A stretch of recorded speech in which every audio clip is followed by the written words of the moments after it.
ये मस्जिद अल-खैफ है जहाँ पर आप आका सल्लल्लाहु ने खुतबा दिया था नमाज। तो दोस्तों ये थी मशर अल हरम मस्जिद की वो मुक़द्दस पहाड़ है जहाँ पर आप नबी करीम सल्लल्लाहु अलैहि वसल्लम को वही नाजिल हुई थी और यहाँ पर एक रात गुजारनी होती है खुले आसमान के नीचे। इकलौती एक वाहिद ऐसी मस्जिद है जिसमें साल में सिर्फ एक मरतबा नमाज होती है और यहाँ पर रुकना है, मगरिब और इशा एक साथ पढ़नी है।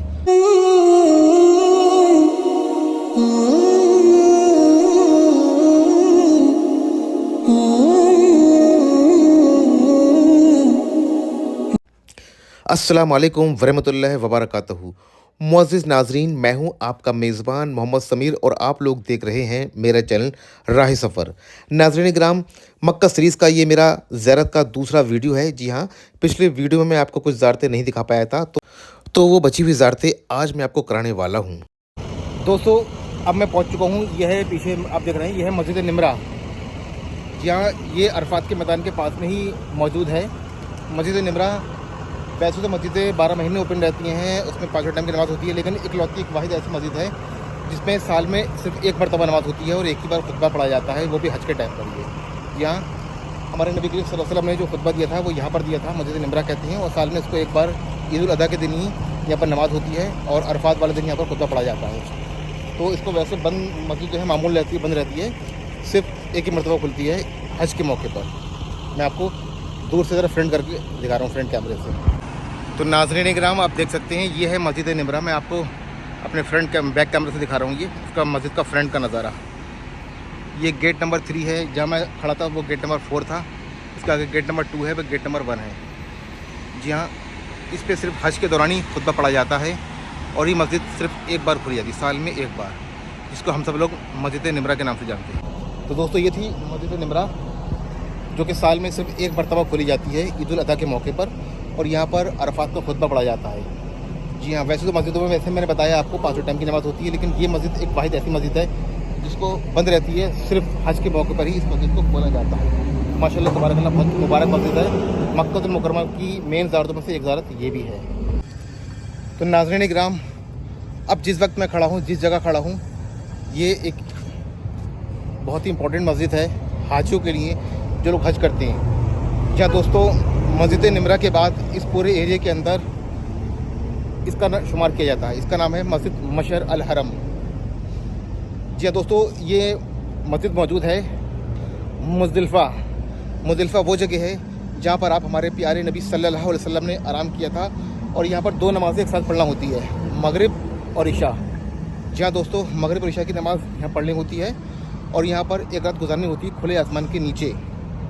और यहीं से सूरज निकलने से पहले सारे हाजियों को जाना पड़ता है जमरत के लिए, यानी कि शैतान को कंकड़ी मारने के लिए। तो फ़िलहाल वो मुक़द्दस जगह है जहाँ पर हाजी लोग खुले आसमान के नीचे सोते हैं और इस मस्जिद के अंदर नमाज़ पढ़ते हैं इशा और मगरिब एक साथ, यानी कि मगरिब की नमाज़ कज़ा पढ़नी पड़ती है और इशा की नमाज़ जमात के साथ में अदा करनी होती है। जी दोस्तों, वैसे तो नमाज़ हमेशा अदा ही पढ़नी चाहिए, लेकिन एक वाहिद ऐसी नमाज़ है जिसको आपको कज़ा पढ़नी होती है जब आप हज के दौरान मुज़दलिफ़ा में आते हैं।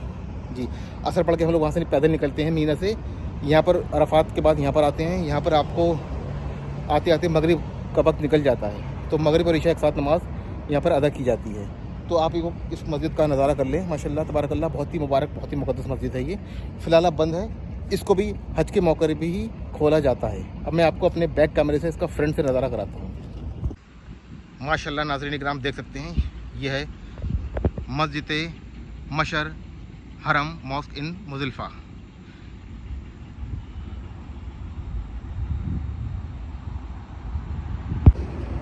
तो दोस्तों ये थी मशर अल हरम मस्जिद जो कि मुज़दलिफ़ा के मैदान में है।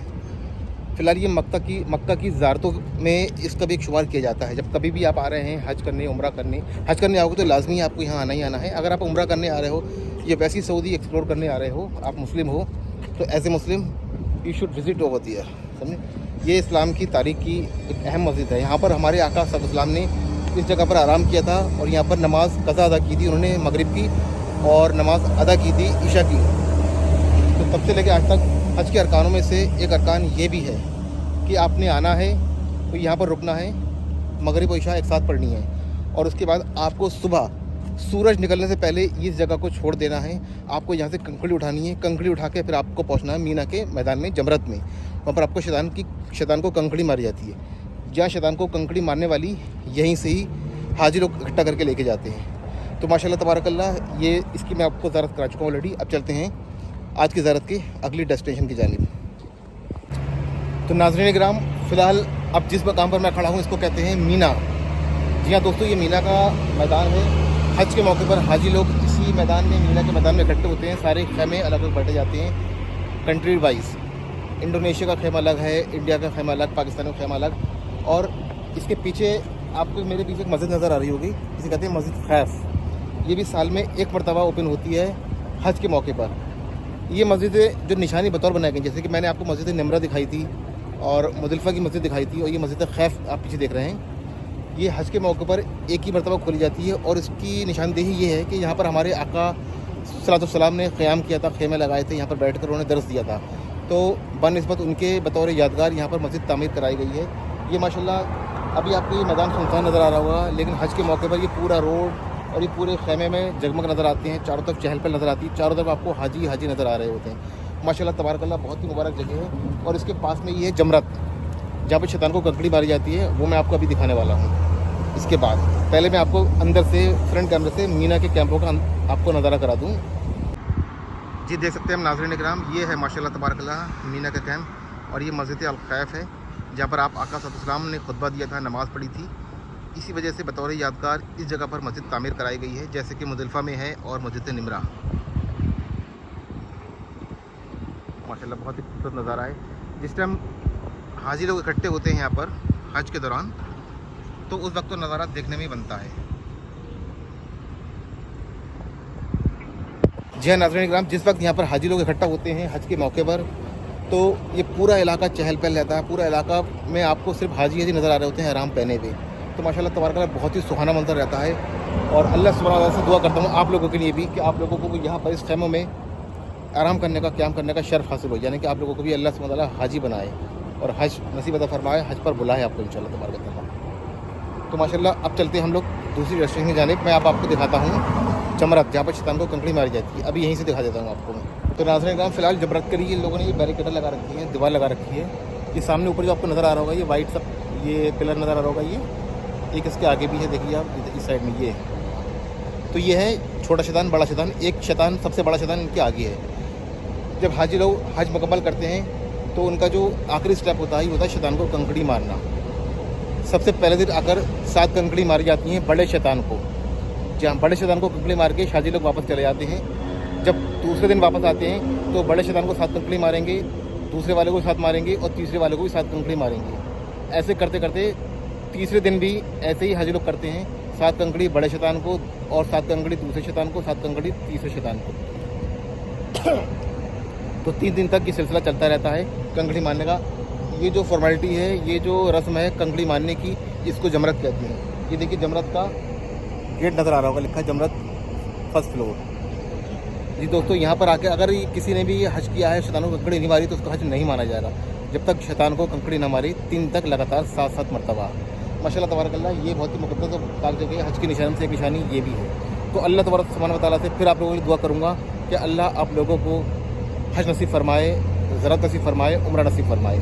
दोस्तों अब मैं चलता हूँ अपनी आज की आखिरी डेस्टिनेशन की जानिब, यानी कि अब मैं आपको दिखाने वाला हूँ वो मुबारक गुफ़ा जहाँ पर हमारे नबी पाक सल्लल्लाहु अलैहि वसल्लम ने इस्लाम लाए थे, वही नाजिल हुई थी और ऐलान किया था कि मैं नबी हूँ। तो वो उस मुबारक गुफ़ा को गारे हिरा कहते हैं और उस पहाड़ी को, उस मुबारक मुक़द्दस पहाड़ी को कहा जाता है जबले नूर। तो चलते हैं जबले नूर यानी कि गारे हिरा की जानिब। तो दोस्तों आप देख सकते हैं माशाल्लाह तबारकल्लाह, यही वो मुक़द्दस पहाड़ है जहाँ पर आप नबी करीम सल्लल्लाहु अलैहि वसल्लम को वही नाजिल हुई थी और यहीं से इस्लाम का पैगाम आपने लोगों तक पहुँचाया था, दीन की दावत दी थी और बताया था कि मैं अल्लाह का नबी हूँ, मुझ पर वही नाजिल हुई है। जी हाँ माशाल्लाह तबारकल्लाह, आप लोग इस पहाड़ का नज़ारा करें, फिर मैं आपको बताता हूँ कि इस पहाड़ की खूबसूरतियत क्या है और कौन आया था इस पहाड़ पर आपको वही देने के लिए। माशाल्लाह तबारकल्लाह नाज़रीन इकराम, देख सकते हैं अभी मैं जिस मकाम पर खड़ा हूँ और ये मेरे पीछे पहाड़ी दिख रहे हैं, ये है जबले नूर। यहाँ जबल कहते हैं पहाड़ को, नूर मतलब अल्लाह का नूर। इस पहाड़ पर अल्लाह का नूर है क्योंकि आप आका सल्लल्लाहु अलैहि वसल्लम इस्लाम से पहले इस पहाड़ पर जाया करते थे। इसके अंदर एक गुफ़ा है जिसको कहते हैं गारे हिरा। हिरा नाम की गुफ़ा है, वहाँ पर आप आका सल्लल्लाहु अलैहि वसल्लम बैठकर इबादत किया करते थे, अल्लाह का ज़िक्र व अश्कार किया करते थे। यानी कि एक तरह से कह सकते हो कि अल्लाह का ज़िक्र करते थे। आप वहाँ पर उस ज़माने में आप तसव्वुफ़ का इल्म करते थे और तवस्सुल का इल्म करते थे, यानी कि अल्लाह को तलाशने को जो कहते हैं, चुपचाप रहकर, जो मौन रहकर जो ज़िक्र किया जाता है, ज्ञान किया जाता है, उसको तसव्वुफ़ भी कहते हैं, तवस्सुल भी कहते हैं। जी हाँ दोस्तों, आप आका सल्लल्लाहु इस पहाड़ी पर चढ़कर जाया करते थे, उस सुरंग के अंदर बैठा करते थे। कई के दिन गुजर जाते थे, कई की रातें गुजर जाती थीं, आप अल्लाह को राज़ी करने में लगे हुए थे। तो एक दिन अल्लाह की तरफ से खुशखबरी आती है, जिब्रील अमीन तशरीफ़ लाते हैं और आप आका सल्लल्लाहु अलैहि वसल्लम से कहते हैं, पढ़। पहली वही नाजिल होती है तो कुरान की सबसे पहली आयत जो इक़रा है वो नाजिल होती है। जिब्रील अमीन कहते हैं आप आका सल्लल्लाहु अलैहि वसल्लम से कि पढ़। आप सल्लल्लाहु अलैहि वसल्लम फरमाते हैं कि मैं पढ़ नहीं सकता, मुझे पढ़ना नहीं आता है। तो जिब्रील अमीन फिर कहते हैं अल्लाह के नाम से पढ़, जो कि निहायत रहम करने वाला है, जिसने इंसान को खून की नाजुक बूंद से बनाया है। फिर आप सल्लल्लाहु अलैहि वसल्लम पढ़ लेते हैं उनके कहने के साथ, क्योंकि ये सारे अख्तियारात अल्लाह सुब्हानहू व तआला दे रहा होता है जिब्रील के ज़रिए। तो माशाअल्लाह तबारक ये पहली वही आती है और जिब्रील अमीन खुशखबरी देते हैं कि आप अल्लाह के नबी हो, अल्लाह ने आपको नबी तस्लीम किया है, आप ही नबी आखिरुज़्ज़मा हो, आपके बाद ना ही कोई नबी नहीं आएगा, ये ऐलान कर दो, ऐलान आम कर दो। फिर आप जब इस गार से, इस पहाड़ी से नीचे आते हैं, फिर अपने तमाम सहाबाओं को बताते हैं, अली को बताते हैं, अबू बकर को बताते हैं, खदीजा को बताते हैं कि आज मेरे साथ ऐसा इंसिडेंट हुआ है कि आसमानी फ़रिश्ता आया था, उसने मुझे खुशखबरी दी है, मुझे नबूवत की इत्तला दी है कि अल्लाह ने तुम्हें नबी तस्लीम किया है। जब आप सल्लल्लाहु अलैहि वसल्लम आ रहे होते हैं तो आपका चेहरा जो है खौफ से भरा होता है, आप काँप रहे होते हैं और सहाबा को बताते हैं कि मैं नबी हूँ अल्लाह का और अल्लाह ने अपना दिन का काम मुझसे लेना है, इसलिए इस्लाम को आम कर दो। माशाअल्लाह तबारकल्लाह। तो दोस्तों ये बहुत ही ऊँची पहाड़ी है। अगर बात करें इस पहाड़ी की ऊंचाई की तो 1665 मीटर ऊँचा इसकी ऊंचाई है। मैं अकेला हूँ, इस वजह से मैं ऊपर नहीं जा सकता हूँ। अगर मेरे साथ में 2-3 लोग होते तो मेरी हिम्मत बन जाती, मैं ऊपर चला जाता।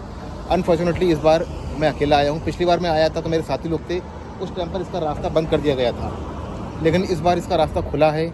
बट मैं अकेले हिम्मत नहीं हो रही मेरी, क्योंकि सांस फूल जाएगी अगर कुछ हो गया, अब चक्कर आ गया, क्योंकि बहुत से लोगों को होता है डिहाइड्रेशन की प्रॉब्लम हो जाती है। मेरे साथ भी प्रॉब्लम रहती है, अगर पसीना आ जाता है तो मेरी बॉडी डिहाइड्रेट हो जाती है। तो दोस्तों अगर आप जा रहे हैं तो 2-3 लोग साथ में हो, अपने साथ में एनर्जी ड्रिंक्स वगैरह लेकर जाएँ, अल्लाह का नाम लेकर चढ़ें और इंशाल्लाह ज़ियारत करें। गार हिरा में जाएँ, वहाँ पर 2 रकात नवाफिल भी पढ़ें। माशाअल्लाह तबारकल्लाह। ये जो मेरा व्लॉग था आज का ज़ियारतों का मुकम्मल हुआ। मैंने आपको बोला था कि आज का ये फ़ाइनल डेस्टिनेशन है और आखिरी जो मेरा ये मकामात था गार हिरा के साथ में। अगर ये मेरा आज का व्लॉग आपको अच्छा लगा हो ज़ियारतों का, तो इसको लाइक करें, शेयर करें और आप लोग चाहो तो मुझे इंस्टाग्राम पे और फेसबुक पे फॉलो कर सकते हो। इंशाल्लाह बहुत जल्दी दूसरे व्लॉग में आपसे मुलाकात करूँगा। उम्रा सीरीज़ को मुकम्मल तौर पर देखते रहिएगा। अल्लाह हाफ़िज़, शब ख़ैर।